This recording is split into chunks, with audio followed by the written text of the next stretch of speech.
Welcome to DD nature.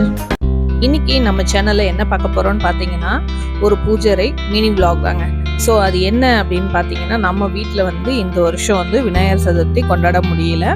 இருந்தாலும் நம்ம வீட்டில் பூஜை அறையை அப்படியே வைக்கக்கூடாது அப்படின்னு சொல்லிட்டு ஒரு சிம்பிளாக ஒரு பூஜை தாங்க. இதுவுமே என் குழந்தைங்கள வச்சு தான் பண்ண சொல்லியிருக்கேன். ஏன்னா நான் பண்ணக்கூடாது அப்படின்றதுனால. ஸோ நம்ம என்ன பண்ண சொல்லியிருக்கோம் அப்படின்னு பார்த்தீங்கன்னா, வீட்டில் ஆல்ரெடி விநாயகர் சிலை ஒன்று இருக்கும். ஷோகேஸ்க்காக வாங்கி வச்ச விநாயகர். அந்த விநாயகரை வச்சு உங்களுக்கு பிடிச்ச ஸ்வீட் ஏதாவது செஞ்சுட்டு அதுக்கப்புறம் அதில் பூ பழம் வாங்கி வச்சு நீங்கள் சாமி கும்பிடுங்கடா அப்படின்னு சொல்லிட்டு என் பொண்ணுங்கிட்ட சொல்லிட்டேங்க. ஸோ அதுக்கு முன்னாடி பூஜை அறையெல்லாம் நான் ரெடி பண்ணி கொடுத்துட்டேன். ஸோ நம்ம ரெடி பண்ணுறதுல என்ன ஒரு விஷயம் உங்களுக்கு ஒரு டிப்ஸாக சொல்கிறேன் அப்படின்னு பார்த்தீங்கன்னா, பச்சை கற்பூரம் இருந்ததுன்னா அதை நம்ம விளக்கேற்றும் பொழுது விளக்குங்கள்லேயும் நம்ம தண்ணி வைப்பொலியா தீப கலசம் ஏற்றும் பொழுது அந்த பஞ்ச பாத்திரத்தில் கொஞ்சம் அந்த பச்சை கற்பூரத்தை கொஞ்சம் நல்லா நசுக்கி நுணுக்கி போட்டுக்கோங்க. அதே மாதிரி குலதெய்வத்துக்குன்னு நான் ஒரு சொம்பு வச்சுருப்பேன் தண்ணி.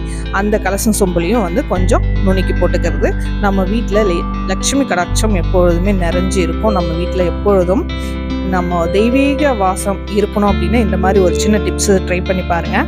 ஸோ என் குழந்தைங்களாண்ட சொன்ன உடனே நான் பூஜை ரெடி பண்ணி கொடுத்தேன். அவங்க கடையில் போயிட்டு சும்மா கொஞ்சம் பழம் மட்டும் வாங்கிட்டு பால் கொழுக்கட்டை செஞ்சாங்க. அதையுமே நெய்வேத்தியமாக வச்சுட்டு விளக்கேற்றி ஒரு சிம்பிள் பூஜை தாங்க எங்கள் வீட்டில் இந்த வருஷம் விநாயகர் பூஜை எங்கள் குழந்தைங்க செஞ்சது.